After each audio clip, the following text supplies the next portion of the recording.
Em, hoy continuamos con... ¿Me escuchan bien? Sí, vamos a buscar. Sí, genial, gracias. Hoy continuamos con la carta a los Hebreos, capítulo 9, de los versículos 1 al 14. Así que primeramente voy a dar lectura, Hebreos 9, del 1 al 14. Dice, ahora bien, aún el primer pacto tenía ordenanzas de culto y un santuario terrenal, porque el tabernáculo estaba dispuesto así. En la primera parte, llamada lugar santo, estaba el candelabro, la mesa y los panes de la proposición. Tras el segundo velo estaba la parte del tabernáculo llamada lugar santísimo, el cual tenía un incensario de oro y el arca del pacto cubierta de oro por todas partes, en la que estaba una urna de oro que contenía el maná, la vara de Aarón, que reverdeció, y las tablas del pacto, y sobre ella los querubines de gloria que cubrían el propiciatorio, de las cuales cosas no se puede ahora hablar en detalle. Y así dispuestas estas cosas, en la primera parte del tabernáculo entran los sacerdotes continuamente para cumplir los oficios del culto, pero en la segunda parte solo el sumo sacerdote una vez al año, no sin sangre, la cual ofrece por sí mismo y por los pecados de ignorancia del pueblo.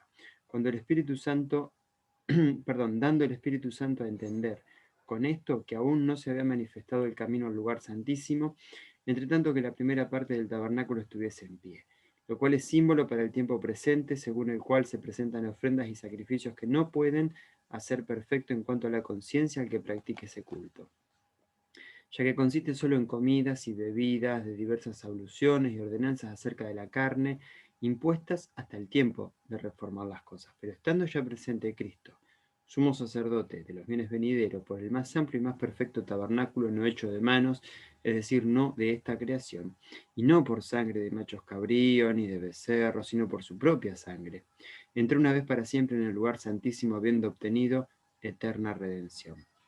Porque si la sangre de los toros y los machos cabríos y las cenizas de la becerra rociada a los inmundos santifican para la purificación de la carne, cuánto más la sangre de Cristo, el cual mediante el Espíritu Eterno se ofreció a sí mismo sin mancha a Dios, limpiará vuestras conciencias de obras muertas para que sirváis al Dios vivo.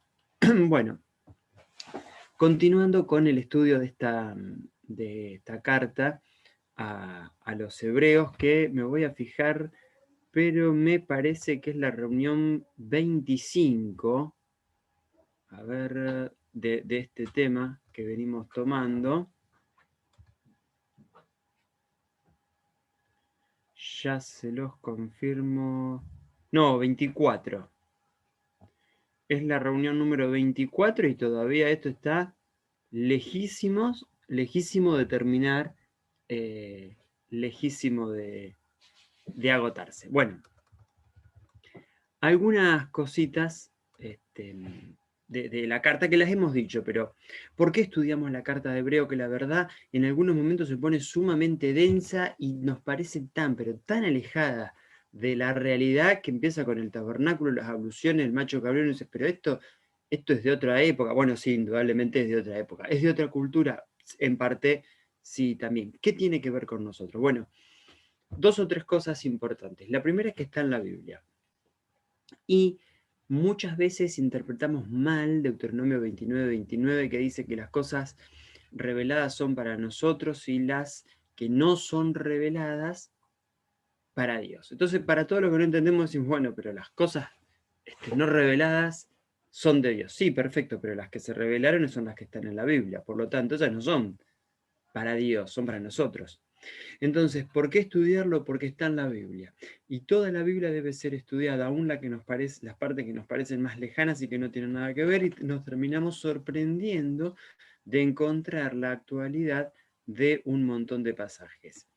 En segundo lugar, porque la iglesia a la cual estaba dirigida esta carta estaba pasando en un momento histórico bastante parecido al actual. Arrancaba una persecución incipiente, pero todavía no se había manifestado en completo, tal como está sucediendo ahora. Hay un anticristianismo en toda la sociedad, pero todavía no hay prohibiciones.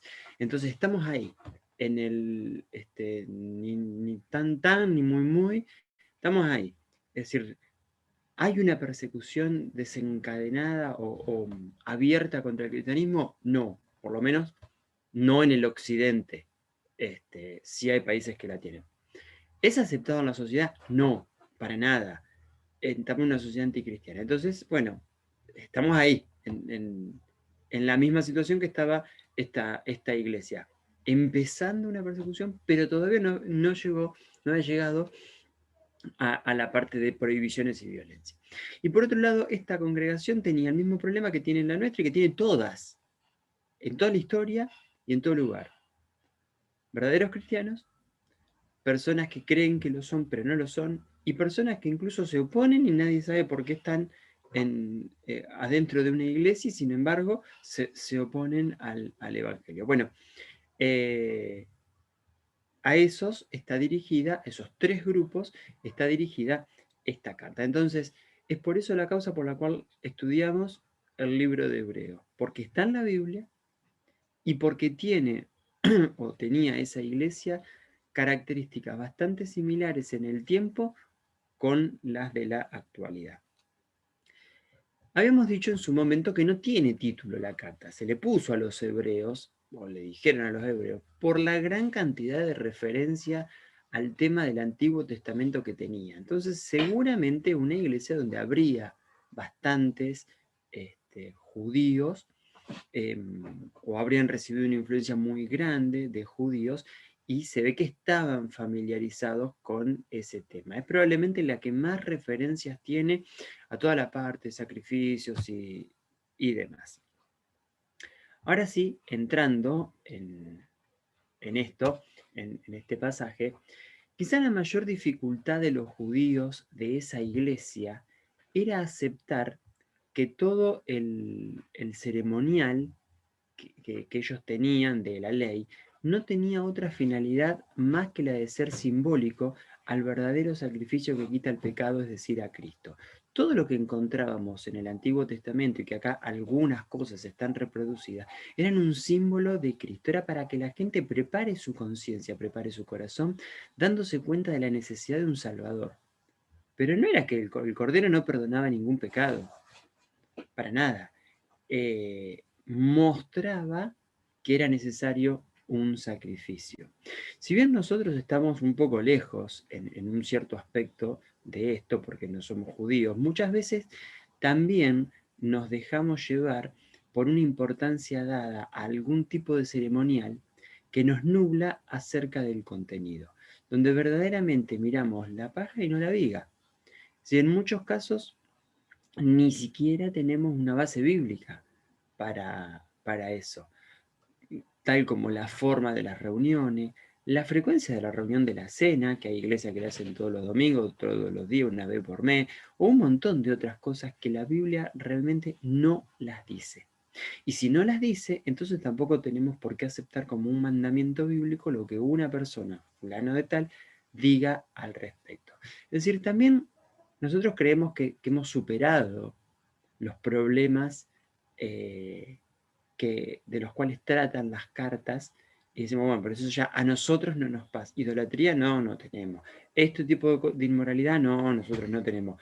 Estamos sujetos exactamente a lo mismo que estas personas estuvieron sujetas. Es decir, nuestros defectos no son menores que los defectos que ellos tenían. Y muchas veces nosotros también nos atamos a algún tipo de ceremonial que no está en la Biblia y lo seguimos repitiendo sin tener idea de por qué. Bueno, arrancando en el versículo 1, no es que el primer pacto, el de la ley de Moisés, no sirviera. En primer lugar porque lo dio Dios. Y si Dios lo dio, algún valor tiene. Miren, Dios no hace cosas porque sí, no hace cosas redundantes tampoco. No creó el mundo porque estaba aburrido. Y no sabiendo a quién poner, chantó a Adán. Es decir, Dios no opera de esa manera, nunca lo ha hecho. Todo lo que Dios hace, que lo dice la misma Biblia, es bueno. Entonces, un propósito tuvo ese primer pacto, la ley de Moisés. el primer pacto en lo que tenía que ver con el tema redención, no que haya sido el primer pacto que hizo con los seres humanos. Entonces, si no hubiese servido para nada, no lo hubiese dado. Pero era algo temporal. Y el tiempo se había acabado. Esto es como el tutor de las plantas, cuando están creciendo, es muy útil, pero en un momento ya no sirve más. Entonces, nadie puede decir, eso no sirve. Pero lo que sí podemos decir es, en un momento del tiempo sirve y en otro momento del tiempo no sirve más. Bueno, acá había pasado lo mismo. Ya no servía, pero no es que hubiese sido malo y no hubiese servido en su momento. El escritor de esta carta, no sabemos quién es, ya comparó a Cristo con un montón de otras personas. Lo comparó con Moisés, lo comparó con los ángeles, etc. Mostrando en todos los casos que Cristo, por el hecho de ser Dios, era superior. Pero nunca menospreció a los otros. Porque la comparación no era de contraste bueno o malo. En todo caso era bueno mejor. Si el Cristo es superior a Moisés, pero en ningún momento esta carta dice que Moisés haya sido malo o poca cosa. Cristo es superior a los ángeles, pero no dice que los ángeles son malos ni son poca cosa. De hecho, hasta los pone a Moisés, los ángeles, a todos los otros que compara con Cristo, en un rol muy alto, en un nivel muy alto, haciéndole la comparación con Cristo. Entonces nunca dice que no haya servido y haya sido malo. En todo caso, ya no estaba en tiempo. Desde el versículo 2 hasta el versículo 5 hace una descripción del santuario. Hay una descripción más completa incluso en el Antiguo Testamento. Luego del templo. El énfasis no lo pone en el templo, lo pone en el tabernáculo. Porque el tabernáculo vino directo como mandamiento de Dios, pero el templo fue un deseo de David. Que Dios haya estado de acuerdo y Dios lo haya aprobado es una cosa. Pero no encontramos una revelación de Dios hacia David para que haga el templo, mientras que sí encontramos eso sobre el tabernáculo. Por eso este pasaje no habla del templo, sino del tabernáculo. ¿Qué era el tabernáculo? Una carpa gigante que era transportable, llena cubierta por fuera de cuero para que sea impermeable, y ya el mismo aspecto que tenía daba cuenta de que era algo temporal. Entonces la idea, cuando el israelita antiguo veía el tabernáculo, es que estaba con algo temporal delante. No se levantó como un monumento al estilo de las pirámides de Egipto para permanecer por milenios. El tabernáculo lo mirabas y te dabas cuenta que era algo temporal. En toda la Biblia hay 2 capítulos que están dedicados a la creación y más o menos 50 dedicados al tabernáculo. Por lo tanto, puede parecernos denso y demás, pero indudablemente tiene su importancia por la gran extensión que la Biblia le dedica. Media más o menos unos 45 por 22 metros, porque las medidas que se daban en codos, palmos y demás, tampoco eran tan exactas de un pueblo a otro, incluso de la misma, en distinto tiempo. Pero más o menos tener unos 45 por 22 metros el espacio total, cubierto y no cubierto. Pero tenía una sola puerta, que medía más o menos 9 por 2, flor de puerta. Entonces se podía entrar muchísima cantidad de gente a la vez, imagínense un portón de 9 metros, frente de una casa, porque el tabernáculo buscaba representar al futuro Mesías. Cristo da una entrada amplia para que muchos ingresen a la vez. Es cierto que las iglesias con los años se han vuelto clasistas, restrictivas, eligiendo y haciendo distinción, pero eso no es por mandato de Cristo, es por defecto de las personas. Cristo ha recibido siempre a todos los que iban a Él. De hecho, dice en varios pasajes del Evangelio, pero sobre todo en el de Mateo, que vayan a Él los que se sentían cansados, los que se sentían cargados, que Cristo iba a dar verdadero descanso. Por lo tanto, la idea de esta puerta gigante era representar al futuro Mesías. Cristo es como una puerta, pero una puerta gigante, donde muchos pueden ingresar a la vez. Pero después de pasar por la puerta del tabernáculo, que es figura de Cristo, lo primero que te encontrabas era con un altar de madera de acacia, revestido en bronce. Tendría más o menos unos 2 metros cuadrados, estaba a 1 metro del piso, una rejilla y brasas abajo, y algo como para atar a los animales que se sacrificaban. Una buena descripción de lo que uno se encuentra cuando entra por Cristo. Recuerden que el tabernáculo tenía como finalidad ser un símbolo del futuro Mesías. Cuando entramos por la puerta, que es Cristo, con lo primero que nos vamos a encontrar es con el sacrificio. Porque no hay nada antes de la vida cristiana que el sacrificio que Cristo hizo de sí mismo como víctima por nuestros pecados. Cuando uno se siente atraído por Cristo, y podríamos decir, por hablar de alguna manera coloquial, las ideas de Cristo, porque mucha gente se siente seducida por ideas de Cristo, no solo ahora, sino en la antigüedad. Pero después pierde el entusiasmo, porque lo primero que nos encontramos es con el sacrificio por nuestros pecados. Entonces no hay cristianismo, diríamos, social, reivindicativo, de lo que ustedes quieran. Hay un solo cristianismo y arranca con el sacrificio de Cristo por nuestros pecados. ¿Y qué se encontraban después? Con un lavatorio. Porque una vez que tenemos el perdón de Cristo por nuestros pecados, debemos lavarnos constantemente y continuamente. Es la santificación de día tras día en nuestras vidas. No podemos pensar en que alguien se santifique sin tener perdonado los pecados. Vuelvo a reiterar. Recuerden que el tabernáculo, esta carpa gigante de reunión, era un símbolo del futuro Mesías. Y cuando entrabas había un orden, no te encontrabas con cosas desordenadas. Así entonces la vida cristiana lo mismo. Primeramente la atracción por Cristo. Entramos por la puerta, pero lo primero que nos encontramos es con el sacrificio de Cristo. Y luego con este lavatorio, representando la santificación, el lavado constante en nuestras vidas. Muchas veces escuchamos arengas moralistas dirigidas a personas que no tienen a Cristo como Salvador. Miren, no hay santidad si antes no hubo salvación. Entonces, a nadie podemos predicarle de una vida restaurada, modificada, mejorada por el Señor, si esa persona no es salva. Porque lo que vamos a hacer es añadirle culpa, dolor y algo que no puede hacer. Y diríamos ni le corresponde, porque no es el orden de lo que el Señor le está pidiendo, porque lo primero es la salvación, es el sacrificio de Cristo. Entonces, no puede haber santidad en la vida si no hubo antes salvación. ¿Y qué se seguía encontrando uno si caminaba allá adentro? Bueno, luego estaba el tabernáculo propiamente dicho, es decir, la carpa. Lo anterior era un espacio abierto. Esto era, ahora entramos a la carpa propiamente dicha.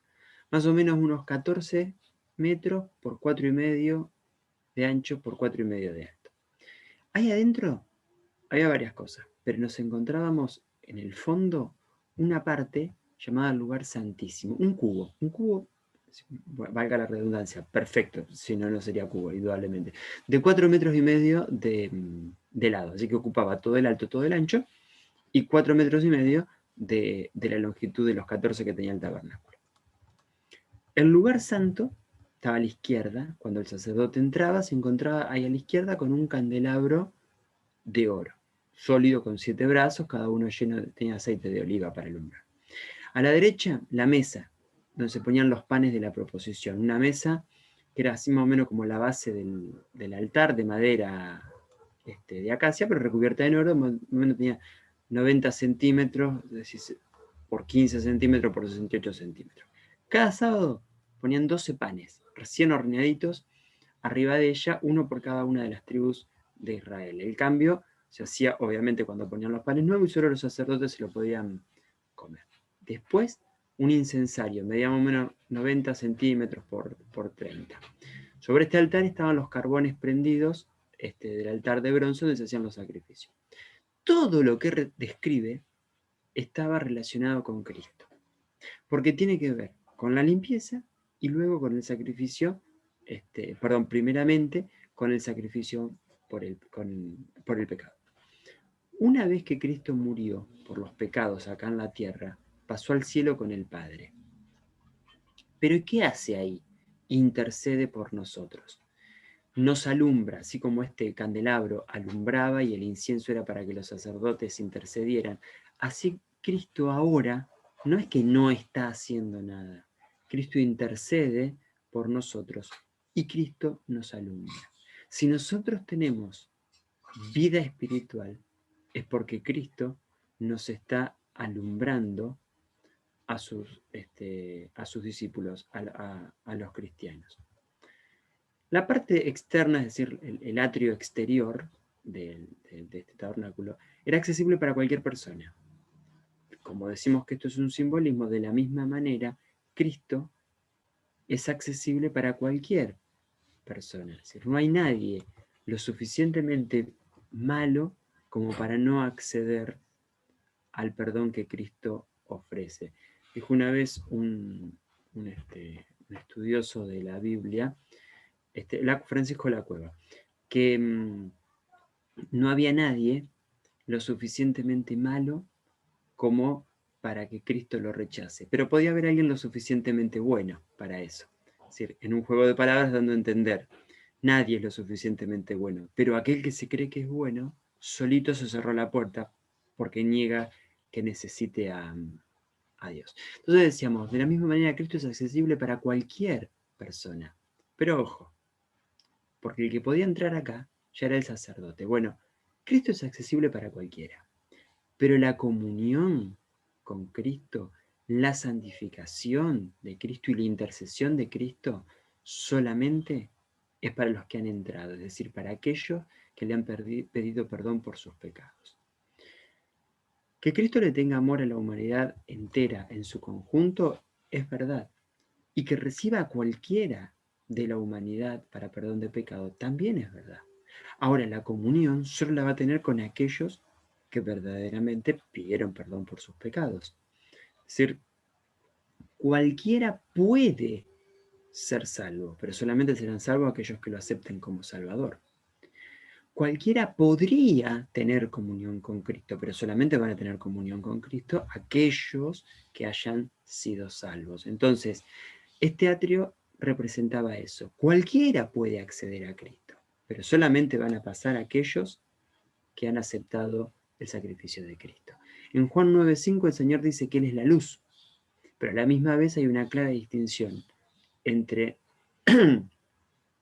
entre Cristo y el mundo. Es decir, es accesible para cualquiera, pero la luz de Cristo solamente va a brillar y la va a tener aquel que ha pasado por la puerta, es decir, aquel que es salvo. En la parte que se llamaba el lugar santísimo, ese cubo del fondo de la carpa, solo podía entrar un sacerdote, el principal, como sumo sacerdote, una vez por año y con un sacrificio. Había una caja, se llamaba el arca, que era de madera, estaba cubierta en oro, y una tapa pesada también recubierta en oro, con 2 ángeles tallados arriba, unos ángeles particulares, son querubines, y nadie podía estar ahí más que esa persona. Y siempre con sangre, es decir, cada vez que se celebraba el día de la expiación, había sangre. Eso era para que la gente entienda, recuerde y tenga siempre presente que el hecho de perdonar nuestros pecados no era una cosa de te perdono y ya está. Bueno, no es para tanto. El hecho de perdonar los pecados sí o sí implicaba un sacrificio. Y el animalito que mataban no perdonaba nada. Pobre animal no tenía nada que ver en el asunto, ni tenía que ver con el pecado. Era para que las personas siempre tuviesen presente que era necesario un sacrificio para obtener el perdón de los pecados. En los versículos 6 y 7, había una tarea diaria en el tabernáculo. No se termina, no era una tarea que no se hacía nada en todo el año. Había que cambiar el aceite, cambiar las mechas, recortar las mechas, cambiar los panes de la proposición, que era todos los sábados. Había algo que hacer, siempre había cosas para hacer. De la misma manera, Cristo no cesó de hacer cosas. La salvación sí está consumada, pero Cristo sí continúa haciendo tarea día tras día. ¿Qué hace Cristo día tras día? Cristo nos alimenta, nos alumbra, nos sustenta. Lo que fue consumado es la salvación, pero día tras día Cristo obra en nosotros. Ese día tan especial para los judíos, que era el día de la expiación, Este sacerdote principal, el sumo sacerdote, se vestía con ropas especiales, tenía un ritual especial que arrancaba a la mañana temprano, pero primero ofreció un sacrificio pagado por él, desde su bolsillo, por sus propios pecados. Luego por el pueblo, vestido con una ropa especial que tenía campanitas colgando, y como no había sillas en ese lugar santísimo, si toda la gente estaba expectante escuchando a ver si se movía o Dios lo había matado por castigo y no se movía más. Cuando salía, vamos a contextualizarlo, teníamos que la gente respiraba aliviada, porque el ritual podía continuar. Ya que ese sacerdote limpio de pecado, entonces elegía un cabrito aleatoriamente entre dos, uno lo ofrecía por el pueblo y el otro se llamaba chivo expiatorio y representaba los pecados del pueblo y no volvía más al campamento. Pero en los versículos que sigue, del 8 al 10, encontramos que enseña que todo lo anterior era representativo. Por ejemplo, podía ser que el sumo sacerdote no hiciera bien la tarea y se muriera. Puede ser que el chivo expiatorio volviese al pueblo y podrían pasar un montón de otras cosas. Entonces, eso que hacían, nadie lo podía pensar como el verdadero perdón de pecados. Simplemente era un ejemplo, era una figura. Es como que yo agarre mi DNI y lo retuerza y lo corte. Es decir, nadie puede pensar que porque corto la cabeza mía en el documento, yo me voy a morir. Es como si fuese magia vudú. Es un simbolismo, me representa como persona, pero una cosa es mi DNI y otra soy yo como individuo. Bueno, esto es lo mismo, nadie podía pensar que por matar un chivo Dios iba a quedarse contento y la gente ya no tenía más culpa de lo que había hecho. Era para, vuelvo a reiterar, para que la gente se dé cuenta de la gravedad del problema del pecado, de la necesidad de que haya un sacrificio, y un sacrificio, por ende, violento. Ya cerrando, el versículo 11, o en el versículo 11 encontramos que lo anterior muestra que los rituales del Antiguo Testamento eran buenos, pero un simbolismo. Muy bueno, pero solamente un símbolo para que la gente tomara conciencia de lo que iba a ocurrir después en el futuro. Y que ya en la actualidad, con Cristo, ocurrió lo real. Ocurrió el verdadero sacrificio y ocurre la verdadera aplicación de su sacrificio y de su obra en nuestras vidas. Y fíjense que uno de los grupos que más lo rechazó fue el de los sacerdotes.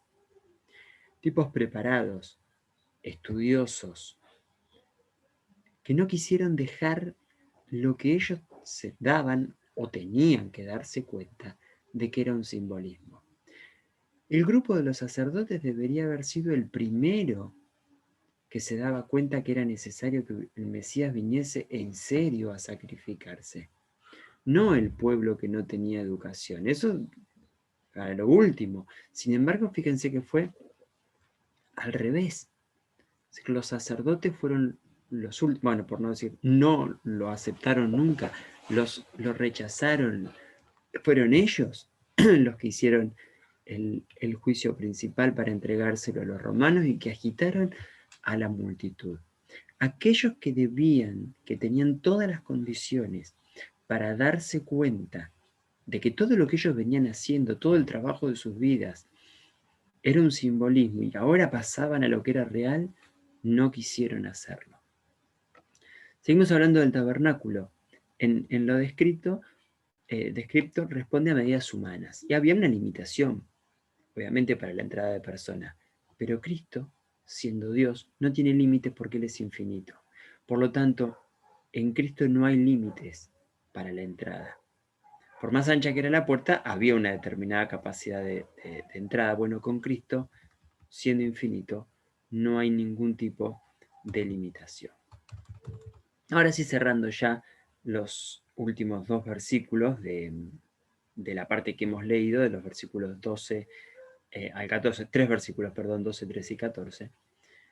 Primeramente, Cristo entró con un sacrificio, con el de Él. Él mismo se inmoló para salvarnos. No entregó a un ángel, no entregó a una buena persona, se entregó a sí mismo. Por ende, si entrega su propia vida, no hay nada que se haya reservado. Porque alguien podría entregar todos sus bienes, pero se reserva la vida. Pero el que entrega la vida ya no le queda absolutamente nada. Cristo se entregó total y absolutamente a sí mismo para salvarnos. Si el pacto anterior, así todo siendo un simbolismo, funcionaba, cuánto mejor el original, que es Cristo. Hay una historia que dudo que sea verdad. Yo sostengo que la mayoría de las historias que se cuentan en los sermones no son verdad, porque con los años vieron que uno ya termina escuchando un montón de sermones. Hay una historia que le he escuchado como 400 millones de veces, totalmente retocada, que pasó parece en todos los lugares del mundo, entonces si alguna vez ocurrió, no puede haber ocurrido en tantos lugares. Pero bueno, no importa. Esta que les voy a contar, dudo que sea verdad, pero para los fines de la ilustración sirve bien. Desde que una persona se le acerca a un predicador y le pregunta, cuando terminaba la reunión, ¿qué tengo que hacer para ser salvo? Y esta persona que predicaba le dice, me disculpe, pero ya es tarde. Así que el muchacho le vuelve a preguntar, ¿es tarde porque se terminaron las reuniones? Pero el evangelista le dice, no, es tarde porque todo lo que había que hacer para la salvación ya fue hecho y lo hizo Cristo. Entonces, de la misma manera, pensemos lo siguiente, no hay nada que nosotros podamos hacer para ser salvos, absolutamente nada. El hecho de aceptar la salvación que Cristo nos ofrece no es algo para hacer, porque podríamos decir, bueno, pero yo tengo que hacer... No, no. Es aceptar lo que Él hizo en nuestras vidas. Es aceptar el pago que Él ya pagó. Y lo hizo no solo por los salvos, lo hizo por los que van a ser condenados en el infierno. Porque la gente condenada al infierno es gente que tuvo sus pecados pagados, pero nunca lo aplicó en sus vidas porque no aceptaron lo que Cristo hizo. Esta ilustración les cuento, la he contado un montón de veces, creo que cada vez que hablo la cuento, pienso que la voy a seguir contando porque me resulta muy útil. Esto es como abrirle, el sacrificio de Cristo abre la jaula de todos los pájaros encerrados. Algunos salen y otros no.